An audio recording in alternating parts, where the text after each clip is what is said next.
কথা বলছি ending live. আপনারা সবাই জানেন আমাদের দুজন পুলিশ কর্মী আহত হয়েছে, ওরা হসপিটালে আছে। ওদেরকে আমি দেখতে এসেছি, আর আমাদের এখানে যেখানে ইনসিডেন্ট হয়েছে সেখানেও যাব। শুধু একটাই আমাদের সহকর্মীদেরকেও ওরা জেনারেলি যেটা আমার বার্তা আছে, যদি কেউ আমরা নর্মালি আমাদের ফোর্স যেটা আছে লোককে সিকিউরিটি প্রোভাইড করে, লোকদের সঙ্গে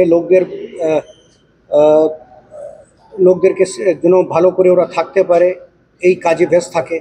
কিন্তু যদি কেউ ক্রিমিনাল আমাদের উপরে গুলি চালাবে, আমরা ওর থেকে 4 গুণ গুলি চালাবো।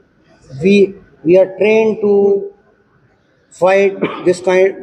We are basically trained for this. In case if somebody tries to fire at us, any of our this thing, we are trained to deal with it very strongly. এটাই আমি বলতে চাইছি, and we'll deal with it very strongly. You will see this. Thank you very much. Speak in Hindi, sir. Yes, sir.